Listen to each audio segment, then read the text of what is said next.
سرخط خبرها بحث هیکلگذاری به امامعلی رحمان. خلبان‌های افغانستانی تاجیکستان را ترک کردند و تاجیکستان باز 1 میلیارد دلار دیگر قرض میگیرد.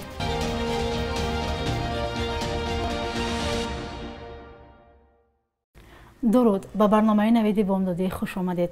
من شعلای عبدالله دوامی 10 دقیقه دیگر شما را همراهی میکنم.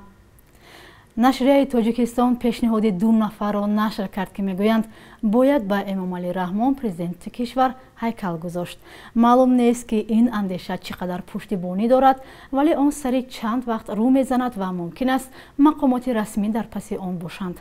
هفته گذشته تاج‌الدین قربانوف که از علوچه مطبوعات تاجیکستان نام برده می شود، با نشر مقاله پیشنهاد کرد که چنین پیکره در ناحیه دنقره گذاشته شود.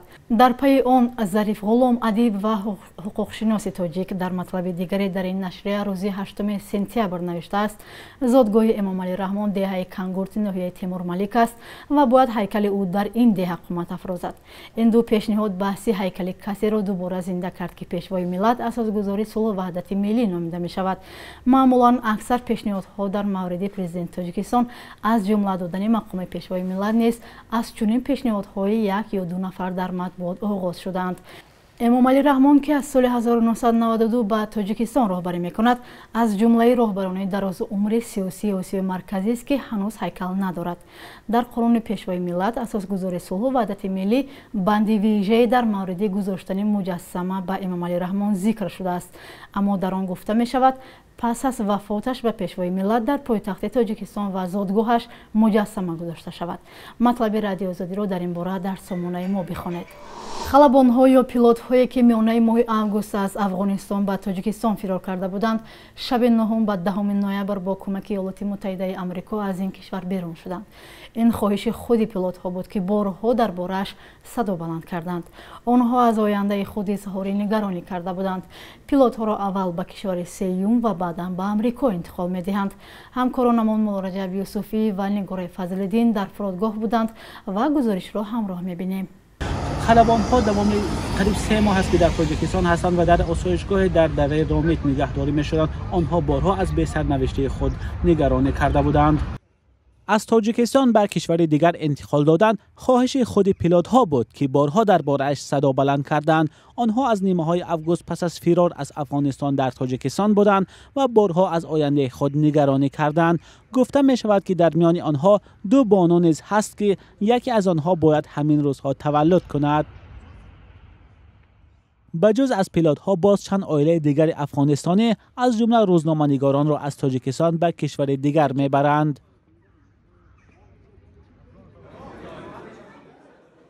بعد تصرف افغانستان از سوی طالبان و سقوط حکومت کابل، صدها نفر به کشور همسایه از جمله تاجیکستان پناهنده شدند. سیمومن یتیموف رئیس کمیته دولتی امنیت ملی ماه اکتبر گفت در 2 ماه گذشته 15,000 پناهجوی افغان به تاجیکستان وارد شدند. یک قسم آنها به کشورهای دیگر برده شدند و دقیق نیست که چه تعدادشان حالا در تاجیکستان است. بسیاری از پناهجویان به مانند خلبان‌ها می‌خواهند از تاجیکستان به کشور سوم روند، اما این کار فعلا برای برخی آنها امکان پذیر نیست. همچنین گفته می شود که 10 پناهجوی دیگر تلاش دارند از راه زمینی وارد تاجیکستان شوند ولی کامیاب نگشتند. مولا رجب یوسفی، نگار فضل‌الدین، آزادی دوشنبه. حکومت تاجیکستان در 3 سال نزدیک به مبلغ زیاد از 1 میلیارد دلار قرض‌های خارجی گرفته است. این مبلغ‌ها برای عملی سازی لایحه‌های دولتی سرمایه‌گذاری استفاده می‌شوند. در این باره در برنامه دولتی قرض‌های خارجی جمهوری برای سال 2022 و دورنمای نشان دهنده‌ها برای سال‌های 2023 و 2024 که با قرار حکومت قبول گشته و برای بررسی به پالاتای پایانی پارلمان فرستاده شده است گفته می‌شود. در سند ذکر می شود که از روی نتیجه های سال جاری برای تطبیق لایحه‌های دولتی سرمایه‌گذاری 213 میلیون دلار قرض ها روانه می شوند. این در حالی است که تا 1 اکتبر سال 2021 حجم قرض دولتی تاجیکستان 3.8 میلیارد دلار را تشکیل می دهد. вазорати тандурустии тоҷикистон баъди қариби 1 моҳ аз ошкор шудани ҳолатҳои нави гирифторӣ ба COVID-19 хабар дод. бори охир дар тоҷикистон рӯзи 15 октябр сироят ба коронавирус ошкор шуда буд, вале аз оғоз шубҳаву гумонҳо ба оморҳои расмӣ дар бораи коронавирус дар тоҷикистон зиёд аст.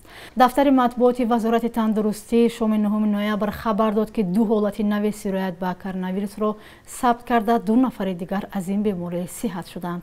тибқи иттилои расмӣ аз оғози пандемия дар кишвар 17088 нафар ба COVID-19 гирифтор шуда 124 нафари онҳо фавтиданд.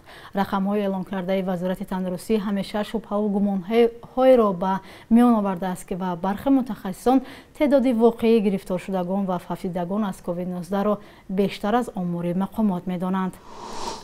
содир ҷаборов, президенти қирғизистон, ваъда додааст ки масъалаи мушкили нерӯи барқ дар қирғизистон то соли 2025 ҳалли худро пайдо мекунад ва кишварашро аз буҳрони энергетикӣ раҳо мекунад. ӯ гуфтааст соли гузашта вазъи системаи энергетикиро дида дар ҳайрат мондааст ва ба вазорати энергетика супориш додааст ки минбаъд 1 танга қарз ҳам нагирад. зимнан чанде пеш вазири энергетикаи қирғизистон аз қатъи интиқоли нерӯи барқ аз тоҷикистон ба қирғизистон хабар дода буд. бекмурзаев иллати қатъи интиқоли барқро ба нигаронии шаҳрвандони тоҷикистон рабт дод. хабари интиқоли барқ ба қирғизистон мавриди бархурди шадиди шаҳрвандон қарор гирифт. ба навиштаи сокинон, дар сурати набудани таъминоти пурраи дохилӣ содироти он ғайриқобили қабул аст. бинандаҳои азиз, мо навиштаҳои ҳар яки шуморо оиди маҳдудияти барқ дар маҳалли зистатон мехонем. рӯзҳои оянда мавзӯи маҳдудияти барқ дар тоҷикистонро пайгирӣ мекунем ва аз масъулин дар ин бора суол хоҳем дод. шумо ҳам метавонед фикру андеша ва фактҳои худро дар ин бора ба мо фиристед.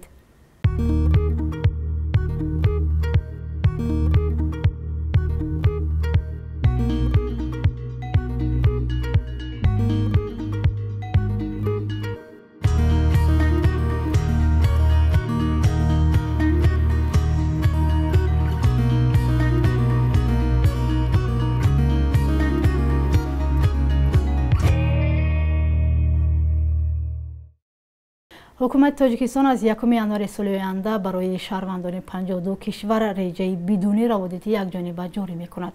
бо қарори ҳукумат муҳлати будубоши ин гуна афрод дар қаламрави кишвар 30 рӯз муқаррар шудааст. ба вазоратҳои корои хориҷӣ ва дохилии кумитаи давлатии амният дастур шудааст ки назорати иҷрои қарори мазкурро таъмин кунанд.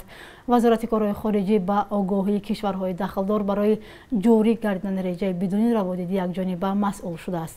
айни замон тоҷикистон бо 58 кишвари ҷаҳон реҷаи бидуни раводиди дуҷониба ё раводид ҳангоми расидан бар марзро дорад. сабабҳои пешниҳоди чунин имтиёзҳо ба шаҳрвандони кишварҳои ҷудогона дар қарор зикр нашудааст. ба гумони ғолиб ин тадбир ба афзоиши вуруди сармоягузорӣ ва сайёҳони хориҷӣ ба кишвар равона шудааст. пешниҳоди раводидро ба хориҷиён бо тартиби соддашуда вазорати корҳои хориҷӣ болоравии ҷолибияти сармоягузорӣ ва сайёҳӣ ба ҷумҳурӣ маънӣ дод мекунад. бахши як рӯзи таърихро дар таҳияи ҳамкорамон Хиромон Бахозода ҳамроҳ мебинем.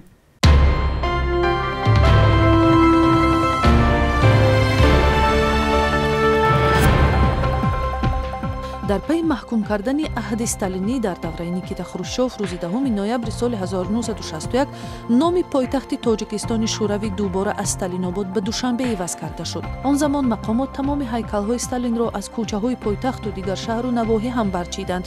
таърихшиносон мегӯянд номи Душанбе ки як деҳаи хурди макони бозор будааст аз даври кушониён дар китобҳои таърих ёд мешавад. душанбе 14 октябри соли 1924 пойтахти ҷумҳурии мухтори шӯравии социалистии Тоҷикистон интихоб гардид. 10 ноябр дар Тоҷикистон рӯзи милиса аст.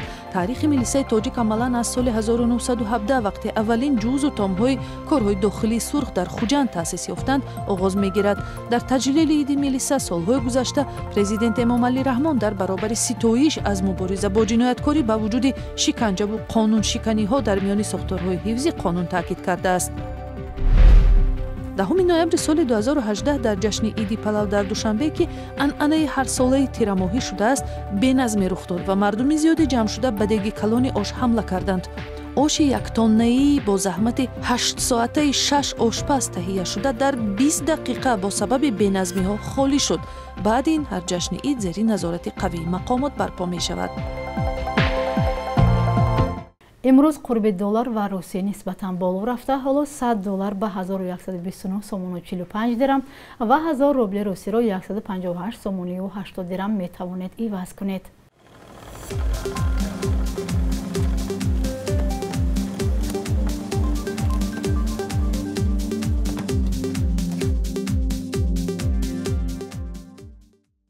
بینندگان عزیز، این بود برنامه نویدی بامدادی. ما را در شبکه‌های اجتماعی هم پیگیری کنید. خدا نگهبانتان.